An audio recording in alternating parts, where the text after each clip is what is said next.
الله عليك يا أبا عبد الله يا رحمة الله الواسعة ويا باب نجاة الأمة يا ليتنا كنا معكم سيدي فنفوز فوزا عظيما.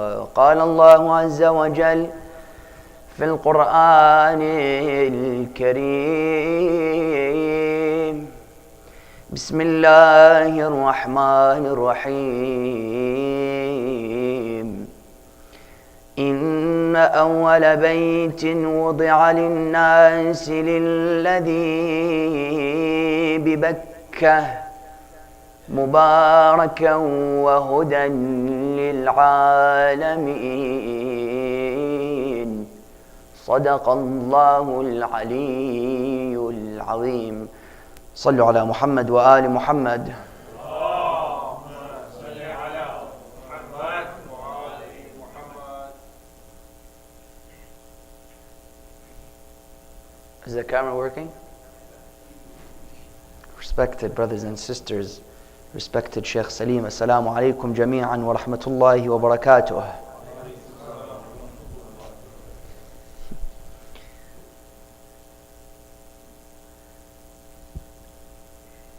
The relationship between man and society stands as one of the most imperative relationships in one's life.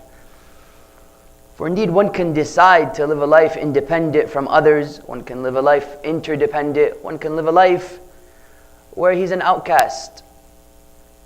However, society, whether you like it or not, plays a pivotal role in your existence.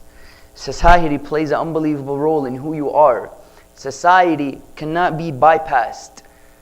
How you deal with society is one discussion. However, society in and of itself is an entity and is a discussion which is imperative in the life of each and every single human being. You come to the Holy Quran and you see the number of times Allah subhanahu wa ta'ala mentions the word nas. Yes, more than 50 times Allah subhanahu wa ta'ala mentions the word nas, or people, within the Holy Quran. Come and look at the narrations that comes and gives you the different types of people. And I'll argue there's no religion as psychological as the religion of Islam.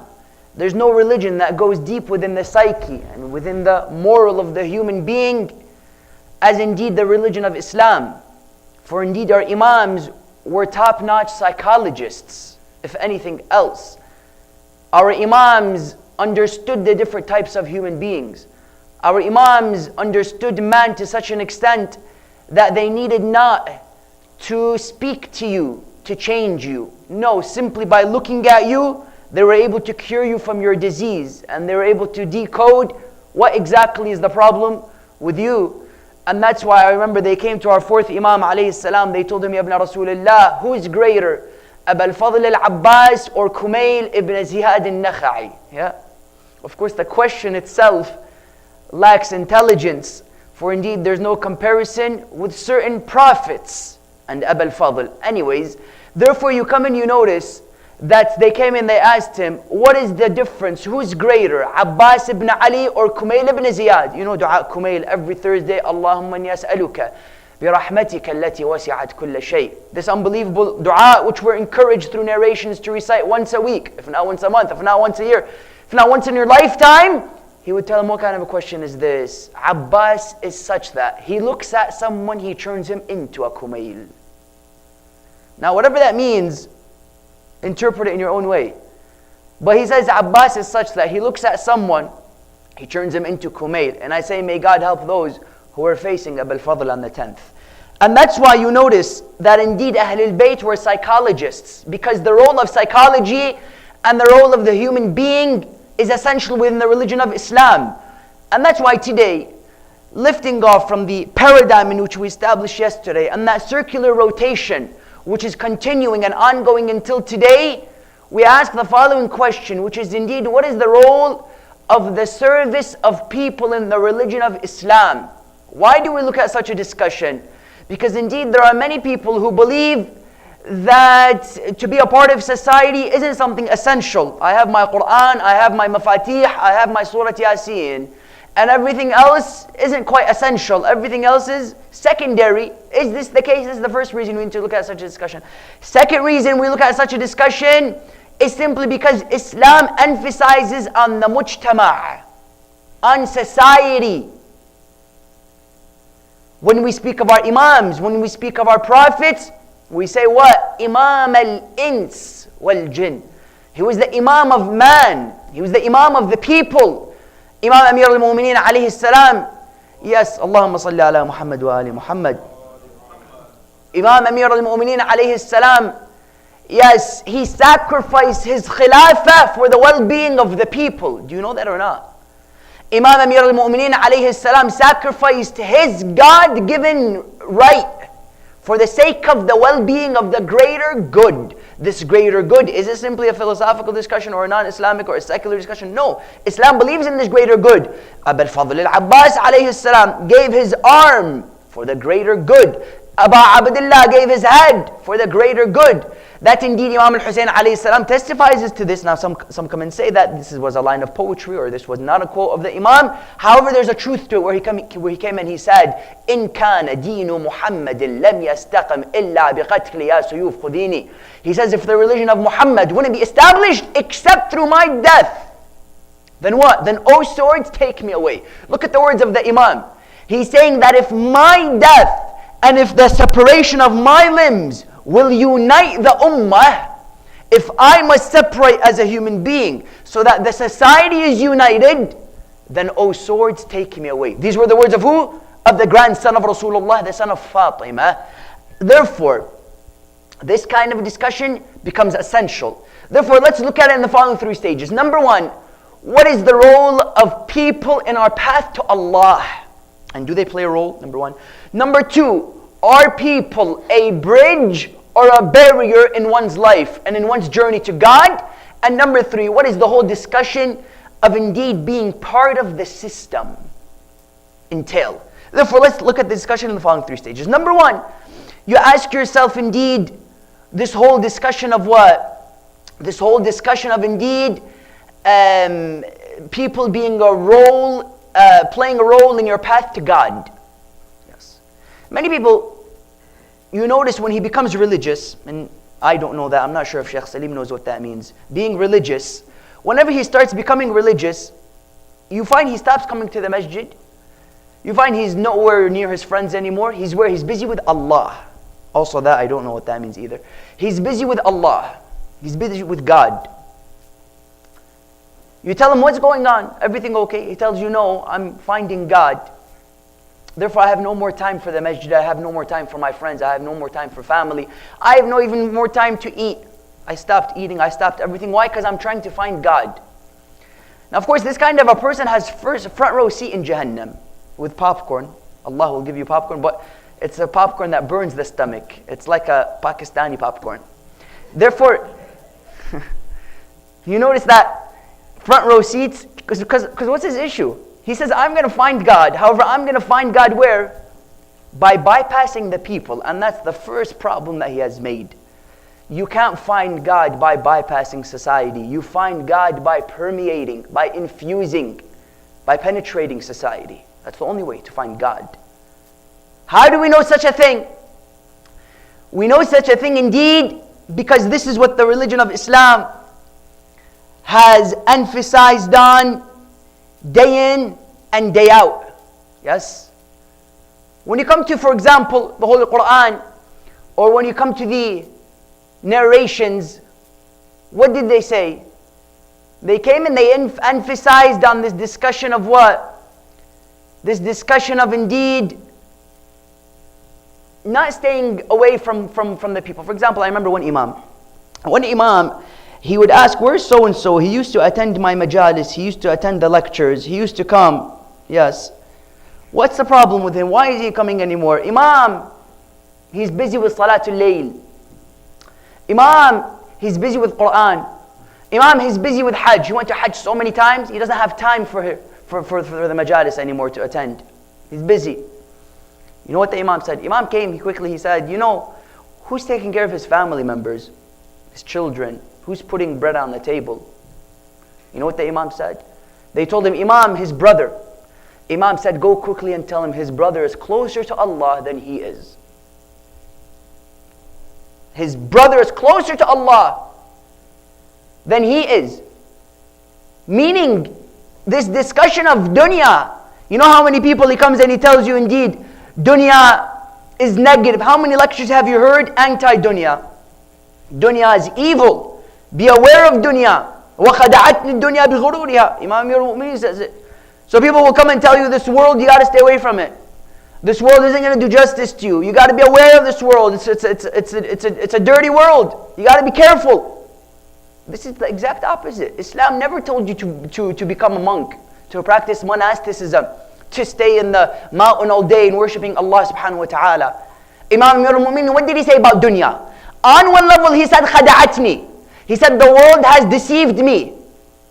But where in those words did he say that dunya is evil? Where?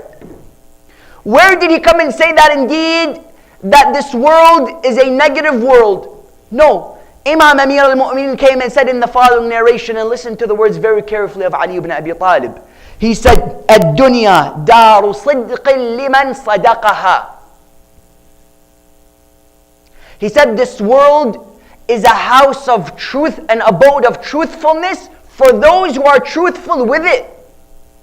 Look at the words of the Imam. Imam, what is he saying? Imam is saying that this knife is like this world. You can use this knife to cut potatoes, and you can use it to cut a human being. Do you agree?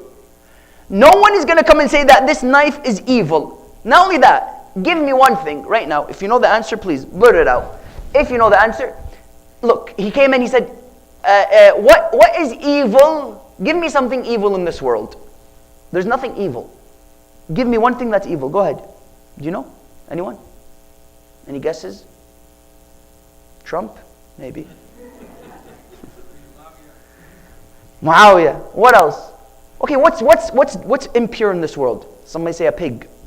What's evil? Muawiyah. Shaitan, right? Shaitan. It's not true. There's nothing evil in this world. Evil is the action that comes from the human. Yes. Where did Allah subhanahu wa ta'ala say in the Holy Quran, from the evil that I created? No. He said, min sharri ma khalaq. Yes. قُلْ أَعُوذُ بِرَبِّ الْفَلَقِ مِنْ شَرِّ مَا خَلَقَ. He says, say, I swear by the Lord of Falaq, by the Lord who splits. Min sharri ma khalaq. I seek refuge, yes, min sharri ma, from the evil of that which He created. Yes. Meaning evil could come from insan, but insan isn't innately evil. There is no evil in and of itself. That's why evil is what? Evil is the absence of good. You cannot point to darkness, but you can point to light. Yes. You cannot point to what Shaitan, you might tell me, is evil. Or the brother mentioned Muawiyah. Muawiyah prayed. Yes, Muawiyah was what? Imam al-Sadiq alayhi salam comes and tells us, they told him, he came and he said, Al-aqlu ma ubida bihi ar-Rahman wa iktasaba bihi al-jinan. He said this intellect is what you worship Allah with, and through which you gain what? Jannah. They told him, how about Muawiyah? Muawiyah had a aql, did he not? Muawiyah had a brain. Muawiyah had this intelligence of his, did he not? Muawiyah was smart, yes. There's no discussion. Imam Sadiq, he said, no, tilka nakra. He said, that was mischievousness. Yes. So Muawiyah and Shaitan in of himself, you cannot make an argument that he was evil. He worshipped Allah. He was known as Tawus Ahl al-Jannah, for goodness sake. He was the peacock of the people of Jannah. 6,000 plus years, Shaitan is worshipping. Therefore, this world is not evil. No, we're encouraged to reach the highest levels of office. We're encouraged to reach highest levels academics. We're encouraged to be presidents of our communities. We're encouraged to what? To be successful and to gain fame and popularity in this world and to climb the ladder of success, be it materialistic or not, to be the richest, to be the most successful, to be people of success. This is Islamic. And one who isn't successful is the furthest away from Islam. One who isn't a master of his craft is the furthest away from Islam. Therefore, Islam came and said what? This world isn't something evil. No, it's what you do with the world. Yes. And that's why Imam Amir al-Mu'mineen, what did he say? He said, الدنيا دار صدق لمن صدقها. Furthermore, what did Ali ibn Abi Talib say? Salam Allah alayk ya Amir al-Mu'mineen. He came and he said, you know what he said? He said what? He said, yes, speaking of this world, من أبصر بها أبصرته ومن بصر إليها أعمته. He said, he who looks at it, the world, blinds him. And he who looks through it, it gives him vision. When you look at the sun, you might get blinded. But when you use the sun to look at things, it becomes an asset. You agree?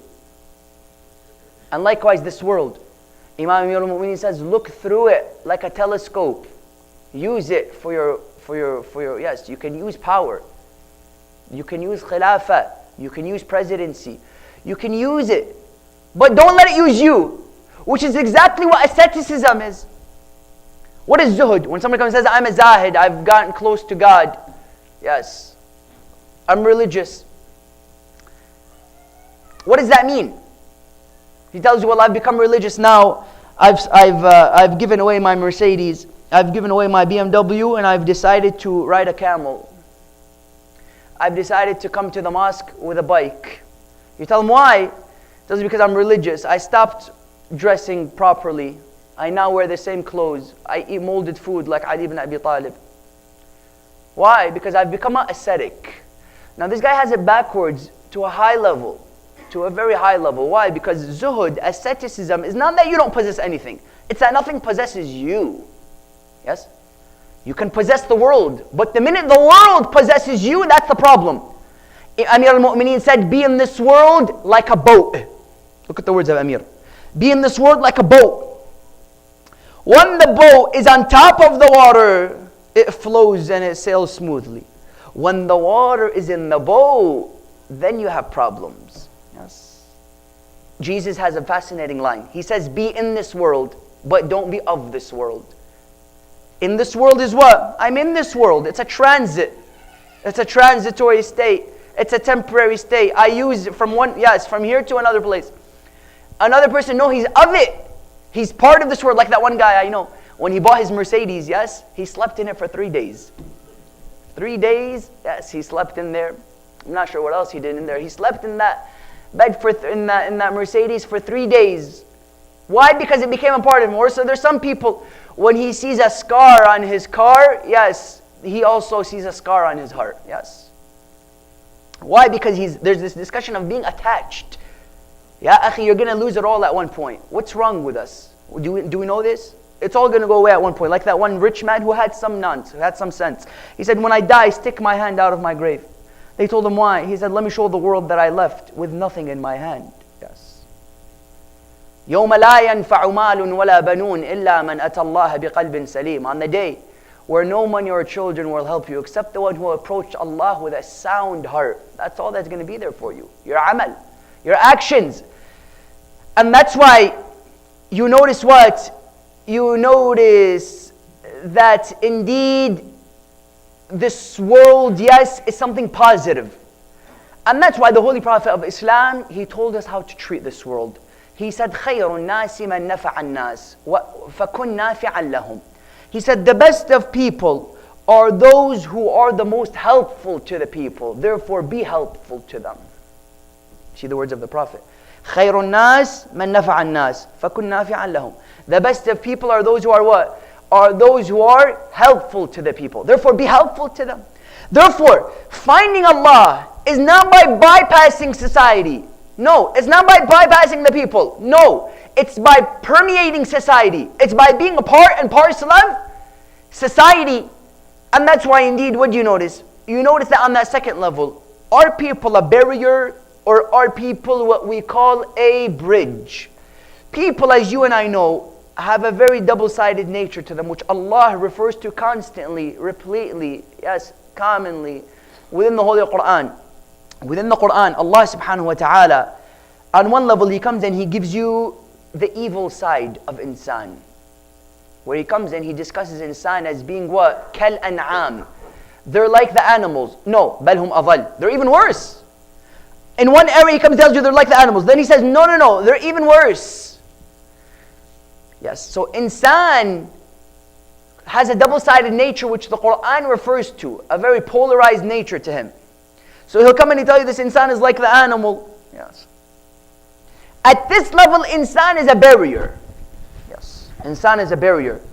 What allows us to be barriers? Greed, arrogance, and envy. Take these three on board. You won't find a greater enemy to you in your life than these three devils right here. Arrogance, greed, and envy. Who tells us this? Imam al-Mujtaba. Imam al-Mujtaba alayhi salam, he says, the annihilation of people is found in three things: arrogance, greed, and envy. He says, as for arrogance, it leads to the destruction of religion. And because of it, shaitan was expelled from paradise. He says, envy leads to being the enemy of one's soul. And because of it, or greed in other words, greed is what is the enemy of one's soul. And because of it, Adam was expelled from paradise. And then he says, envy is the guidance to wickedness. And because of it, Qabil killed Habil, the two sons of Prophet Adam, alayhis salam. Look at the words. Therefore, you won't find a bigger disease in one's life like arrogance. Arrogance, in which the Imam alayhi salam comes and says that you walk, yes, with you don't know where you came from. He says, I'm surprised by insan how he walks with arrogance, with an inflated chest. Sometimes you see people, the minute he gets a good job, you find him, he's walking, yes, with a chest so inflated up to the sky. Number one, arrogance. Imam al-Mu'mineen comes and puts what? He puts a cap on this disease of arrogance. You know what he says, alayhi salam? He says that you don't know where you came from. You don't know when you're going to leave this world. You walk around with feces in your stomach. Why do you walk around like you know everything? Yes. Arrogance. Imam al-Mu'mineen comes and says, عَجِبْتُ لِلْإِنسان. I'm surprised by insan. أَوَّلُهُ نُطْفَ وَآخِرُهُ جِيفَ. He says his initial state is a drop. His last stages are a body reeking of smell. And between these two, he thinks like he knows everything. Arrogance, number one. Greed and envy. Yes? Our fifth Imam, he comes and he says that indeed, he says the greed of insan is what allows him to be like the silkworm. The silkworm keeps spinning in its cocoon until it indeed wraps itself too much for it to escape. And it dies because of its grief. It dies because of its grief. Greed. We get greedy. We take until we see we've drowned our own self. We've shot our own self in the foot. We've dug our own hole. And therefore, this kind of a discussion becomes essential when you realize how insan indeed can be on one level a barrier. Number one, he can be a barrier. Number two, he can be a bridge.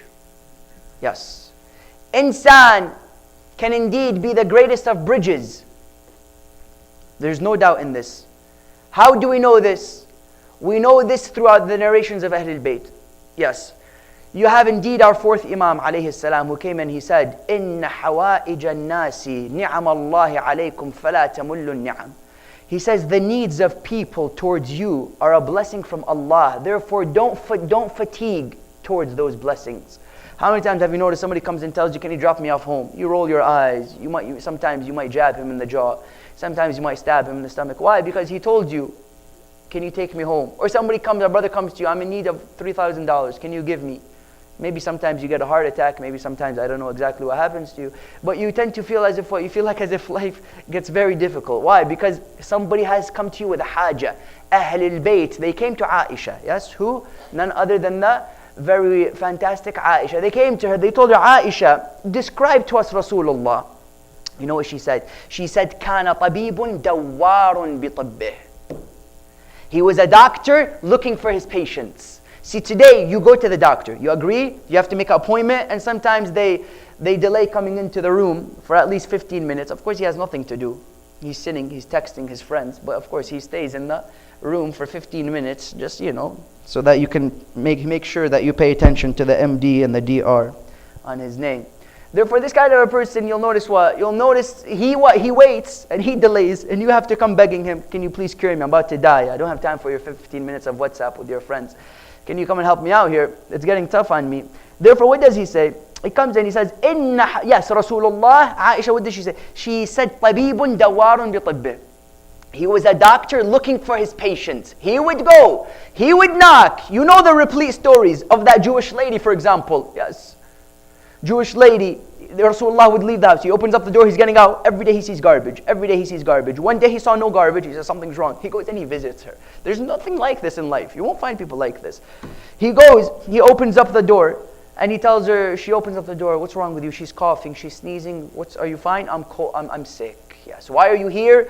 Every day you threw garbage. I realized that there's no more garbage today. I came to visit you. This is طبيب دوام من طبه.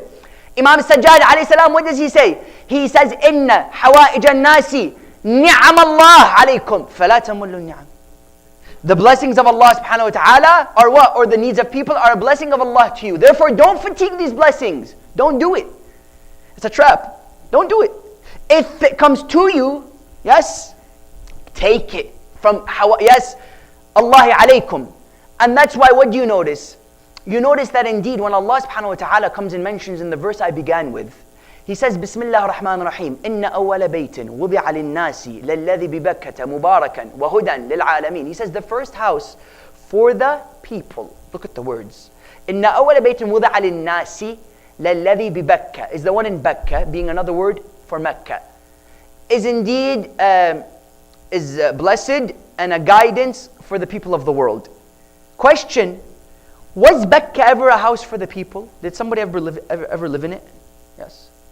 No, you might have a few Saudi soldiers sleeping in there today. However, for the most part, no one has lived in the Kaaba. Yes, it was never a house for the people. However, Allah subhanahu wa ta'ala said, this is Bayt linnas. What is Allah saying? He's saying anything for Allah must be in service for the people. Otherwise, it wasn't for Allah initially. Notice the point. Inna awwala baytin wudi'a linnas. The first house for the people. It was never for the people. It's that we say Baytullah. When you go to Hajj, you don't say I'm visiting Baytun Nas. You don't say I'm visiting the house of the people. No, you say I'm visiting the house of God. And that's why Shaheed Muhammad Baqir al-Sadr has unbelievable lines. He says if it was made that we change the word Allah for people in the verse of Quran that says Sabilillah, fi Sabilillah, if it was Allah was to be changed to people and it was to become Sabilun Nas, he says there would be no difference in the statement. Because Sabilullah is Sabilun Nas. Because the path of God is the path of people. If something is for Allah, but it doesn't have benefit for the people, that's the first red flag that indeed this isn't for Allah subhanahu wa ta'ala. When someone comes and says, I'm serving God and he's taking your money. I'm serving Allah and he isn't giving his proper classes in the mosque. I'm serving Allah but he's not doing his job in the mosque. There's no Allah there. You can't find Allah with that. And that's why, what do you notice? You notice that indeed the hadith of our Prophet came and said, من قضى حاجة لأخيه فإنما yes خدم الله عمره. Look at the words of the Prophet. The Prophet came and said, he who indeed serves a haja or indeed fulfills a need for his brother, it's as if he served Allah his entire life. You see the relationship. You can't find God without the people. On the contrary, serving people is serving God. You find Imam al-Khomeini, grand leader, the man, you find him, you've seen pictures, he's serving tea. What's going on there? You should be reciting munajat. You should be doing sha'baniyah. You should be doing something else. No. This man next to me, whether I like it or not, he's my bridge to God. And that's why you notice that the Imam does such things. They would tell him, what are you doing? He says, هَكَذَا تَكُونُ الْقَادَةِ. He says, this is how leaders are meant to be. I don't know what we have out there today. I'm not sure exactly where the leader is in some castle, doesn't know what's going on with his people. No. بَعَثَ فِي الْأُمِّيِّينَ رَسُولًا مِنْهُمْ. Yes. He sent to the people a prophet, minhum, from amongst themselves. Because he understands them. You don't put somebody in power who has been living in luxury. No. You don't put somebody in power who doesn't know what's happening in the layman. No. Look at the most successful people out there. They were successful leaders. They were leaders of the people. They were sitting with the people. When you enter a majlis, you don't know Rasulullah from Abdullah. No, it's all mixed. Shaykh Muhammad Baqir al-Sadr, you see him sitting next to the slippers and the shoes in the majlis. Where's Shaheed? Where's that genius? Where's that mujtahid at the age of 18? Yes, age of 18 he becomes a mujtahid. Age of 18 we're still learning how to ride cars, yes? The man was learning how to ride angels. You find him, what does he do? Shaykh Muhammad Baqir al-Sadr, at the tender age of 18, Shaheed. Yes, Iqtisa, our philosophy, his book, our economy, that today are brain-boggling Westerners, let alone Easterners. You find that where's Shaheed? Where's Shaheed? Next to the shoes.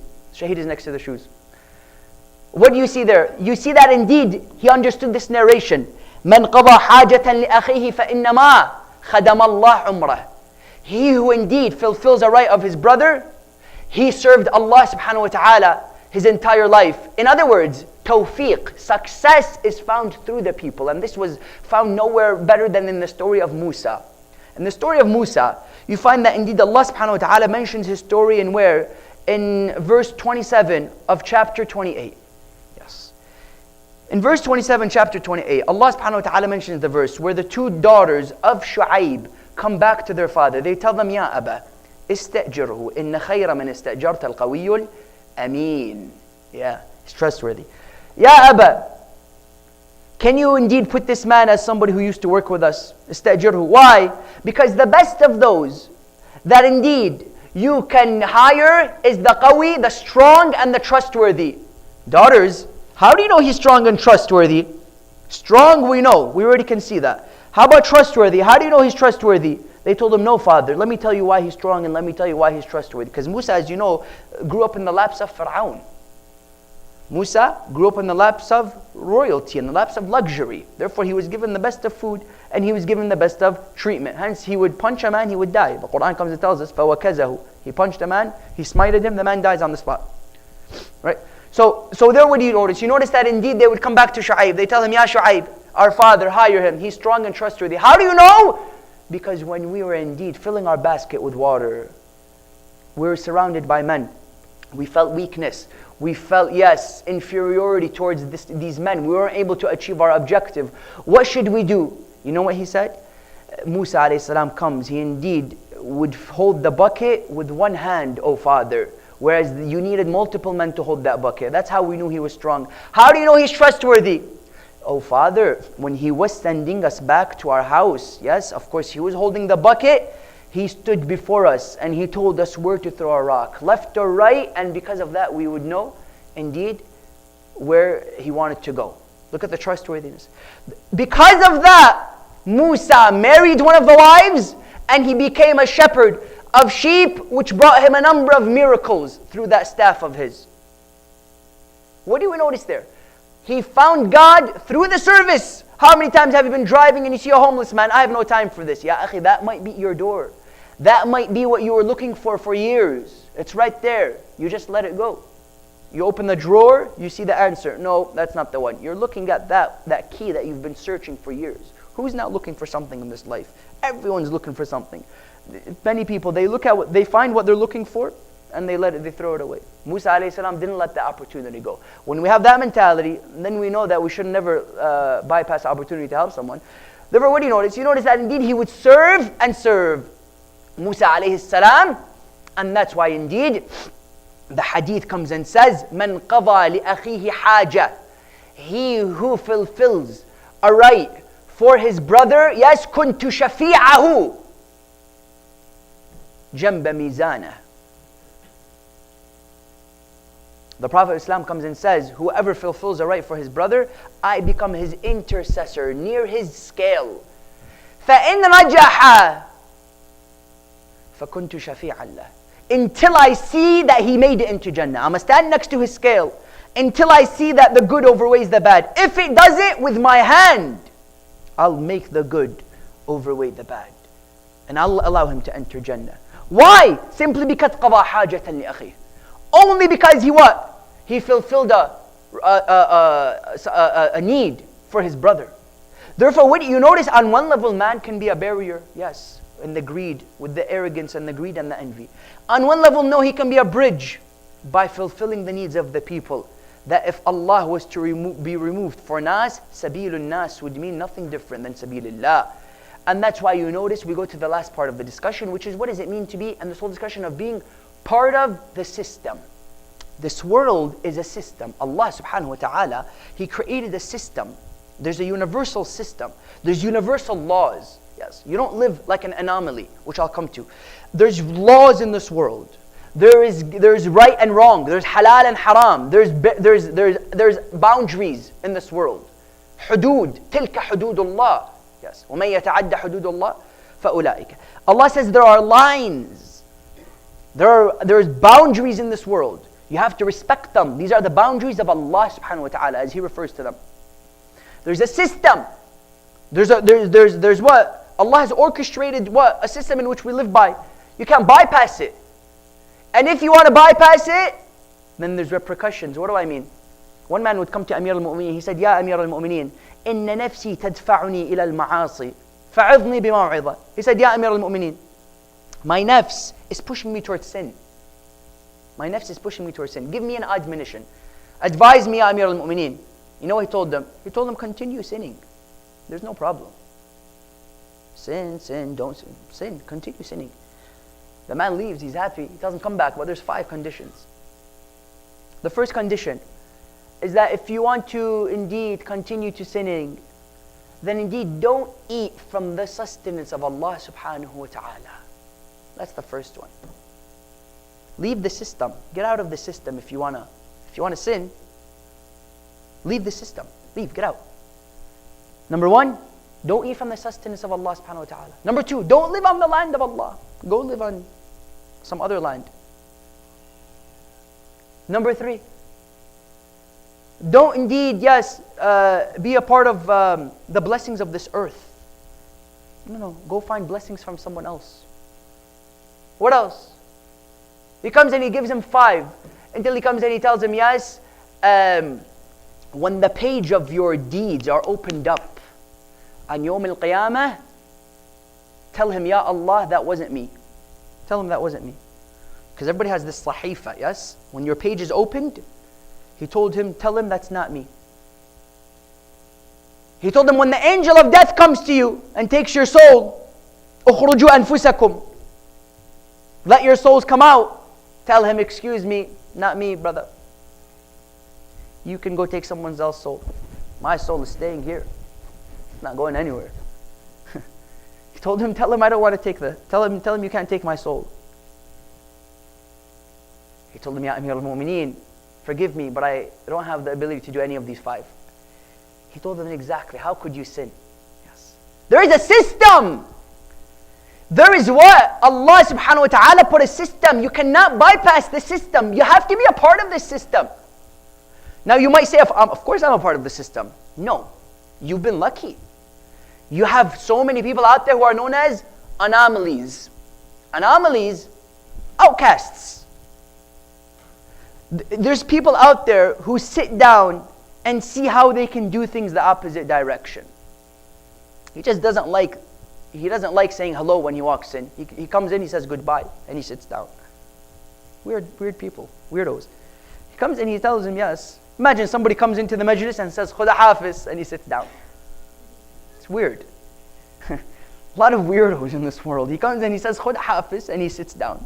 Or you see he puts an earring on his tongue. What are you doing? I remember sometimes when I'm trying to catch a flight, 15 minutes, he walks in, beep, beep, beep. Where's the earring in his ear? Alhamdulillah, we're doing good. That's where it's meant to be, right?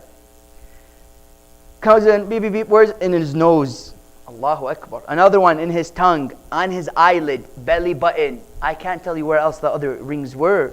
But these kinds of outcasts, rebels. Be a rebel. But be a rebel with a vision. Yes? Imam al-Khomeini was a rebel with a vision. You can be a visionary without being a rebel. It doesn't do much. You and your vision, you can sit down in your room with it. Just keep talking to your vision.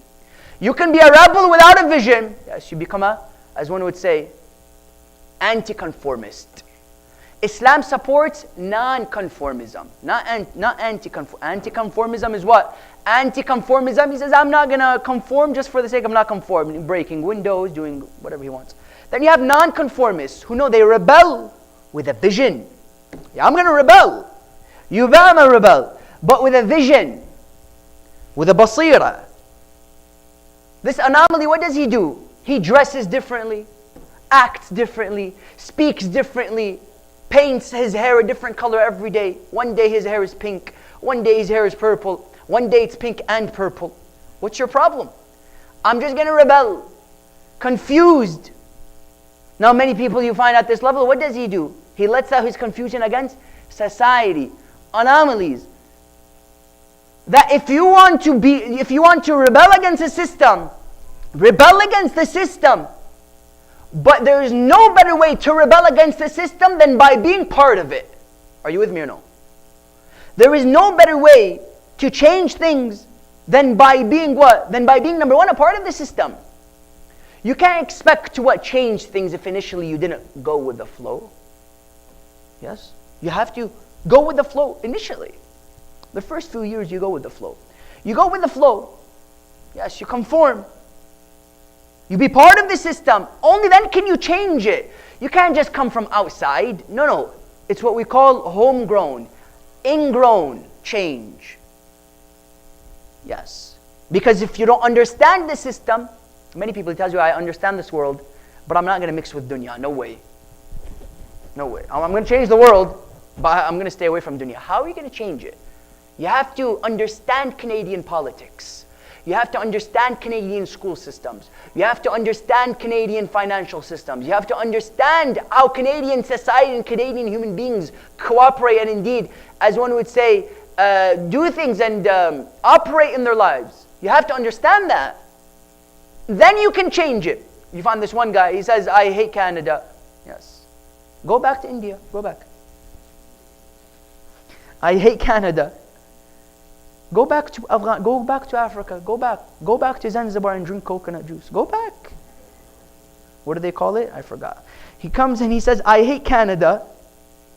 Yes. And he's still here. Why are you still here? Oh, I love their donuts. What? You love his donuts? No. Stay in Canada. And he still says, I hate Canada. This guy, I'm telling you, he's antique. He comes and he says what? I hate Canada, but I'm still in Canada. Man, I can't handle this country. I hate America. I hate the West. Death to America. Death to Canada. He's working here. Yeah, he's taking their money. He's living here. He's enjoying the weather. Not today. He's enjoying, yes, a number of dimensions of this country.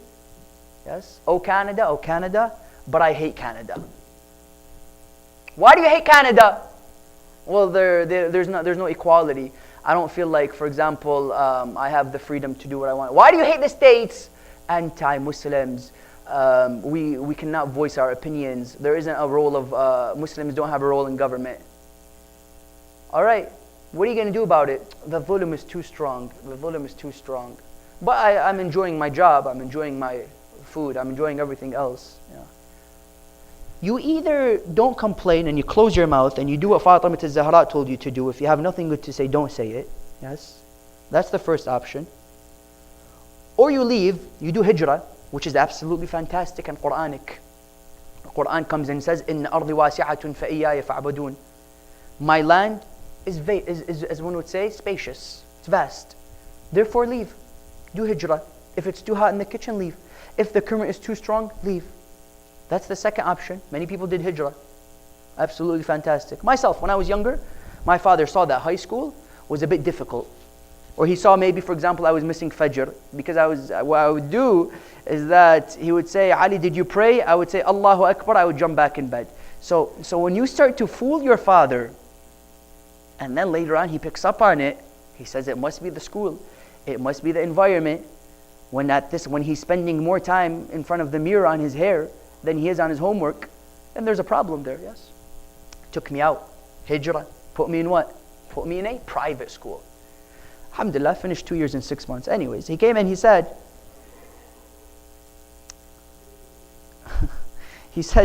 do hijrah, do migration. Therefore, he would take him Indeed, and he would put me in where? He would put me in homeschool. Fantastic. However, many people don't do hijrah. Or number 3, you criticize. You criticize, not only do you criticize and you do something about it. Yes. I don't like this country because of A, B, and C, and this is what I'm going to do. A, B, and C. No.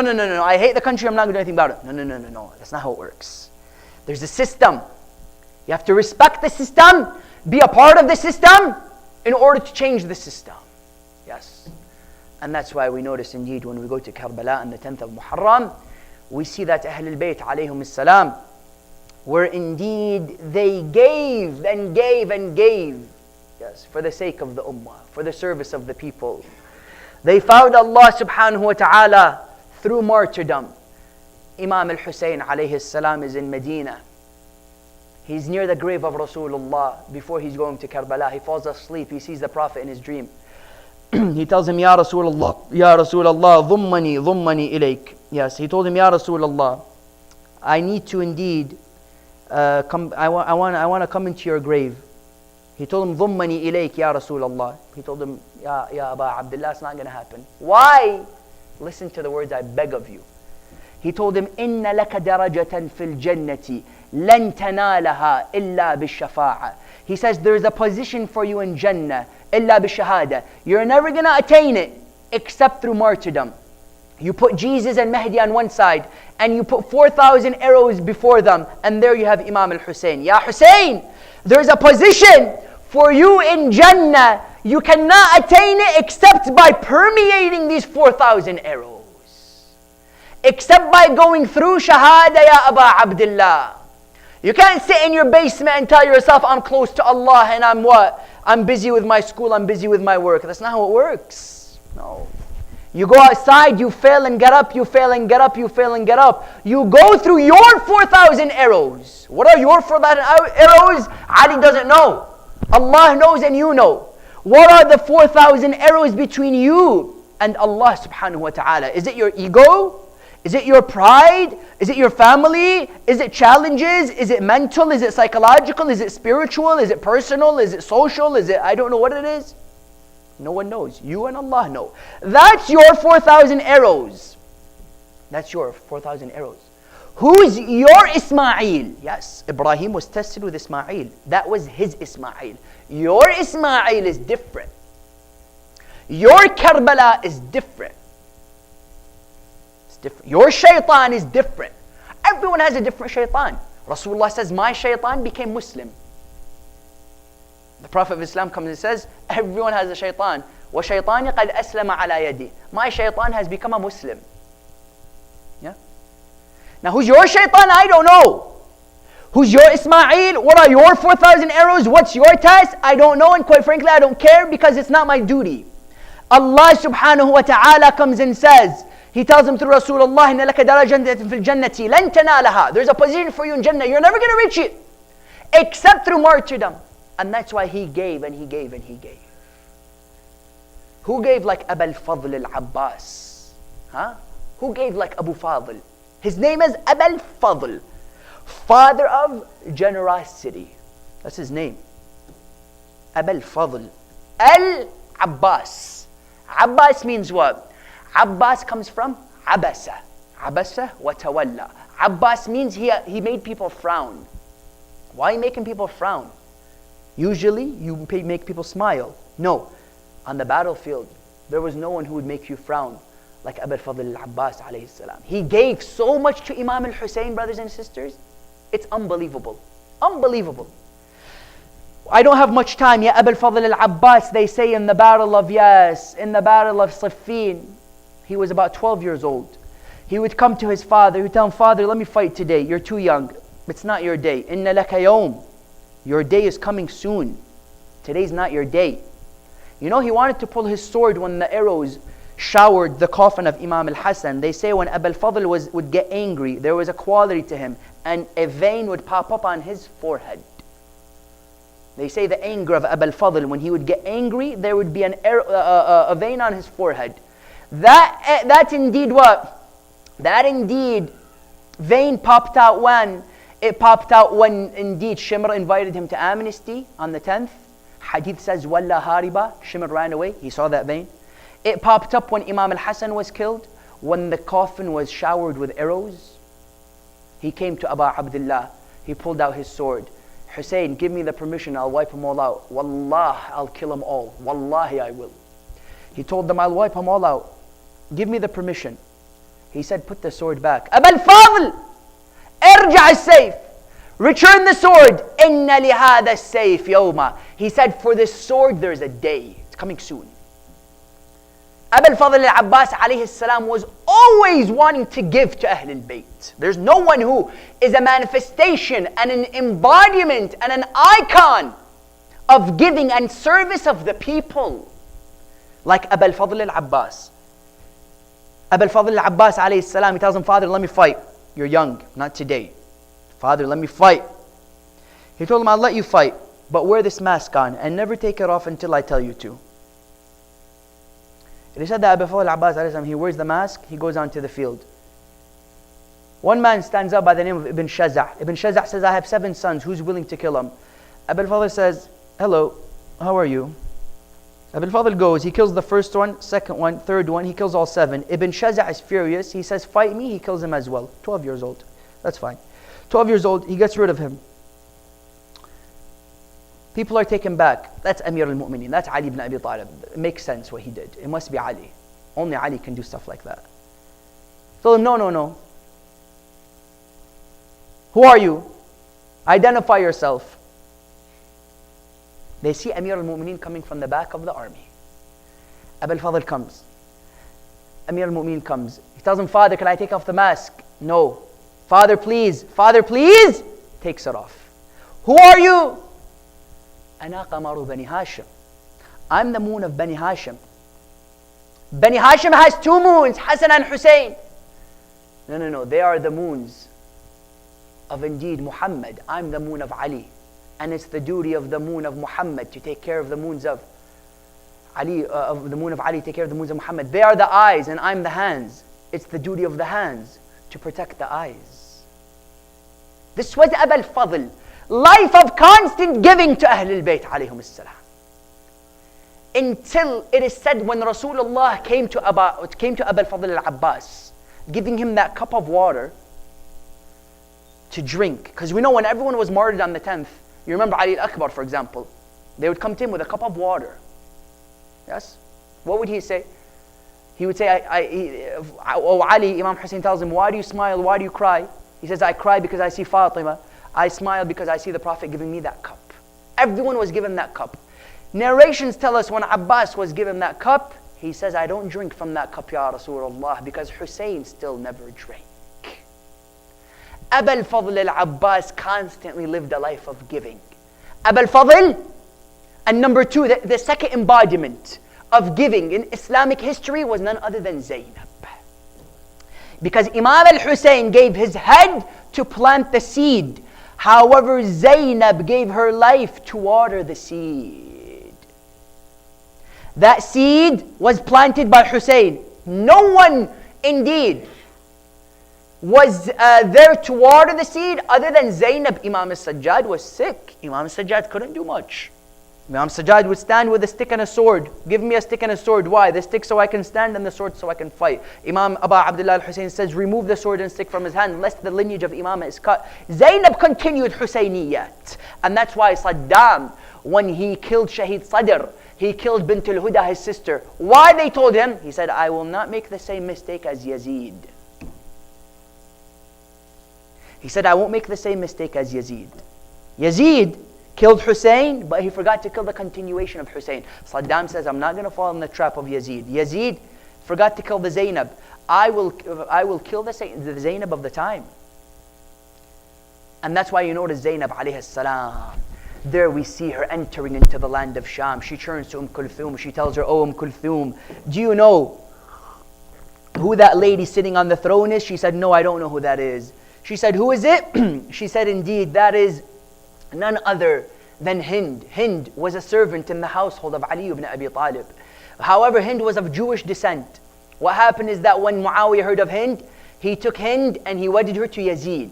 Hind wife of Yazid, they would go and they would leave Karbala knowing nothing of Karbala.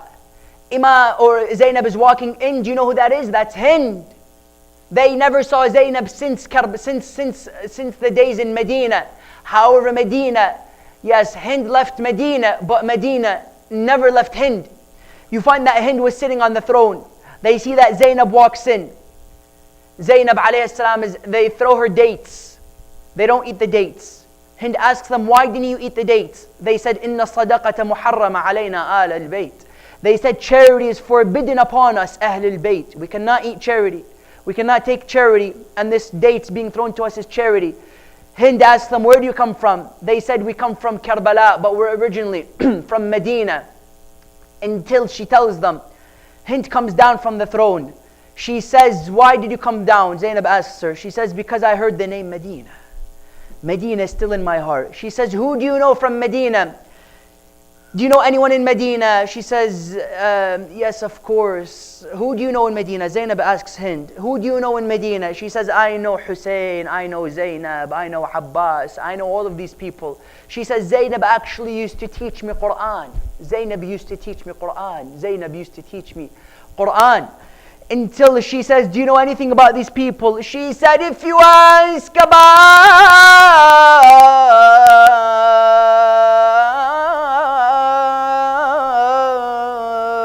Hussein, go and find Hussein's head in the castle of your husband. If you ask me about Abbas,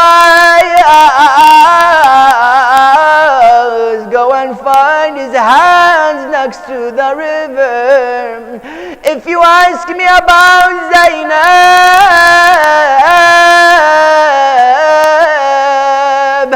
I am Zainab, daughter of Amir al-Mu'mineen.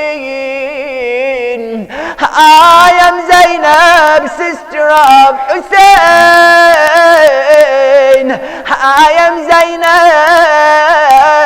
Zainab, sister of Abbas. Until we notice that indeed it takes a rock and bashes her head and falls onto the ground unconscious. Her hijab falls off in the process. She enters the castle of her husband Yazid. She tells him, oh Yazid, how could you do what you did to the grandsons and children of Rasulullah? He told her, oh Hind, go and place the hijab on your head. She said, how can I place the hijab on my head while the sisters of Hussein are left without a hijab? Inna lillahi wa inna ilayhi raji'un. La hawla wa la quwwata illa billah. اللهم نسألك بفاطمة وأبيها وبعلها وبنيها والسر المستودع فيها يا الله. اللهم شافي كل مريض بحق مريض كربلاء زين العابدين. اللهم انصر الإسلام والمسلمين واخذل الكفر والمنافقين. اللهم عجل لوليك الفرج واجعلنا من أنصاره وأتباعه والمستشهدين بين يديه. Oh Allah, we ask you by the musibah of Abul Fadl al-Abbas, by the musibah of Zainab al-Masa'ib, answer our du'as, hasten the reappearance of our 12th Imam with a Fatiha and a Salawat. Allah.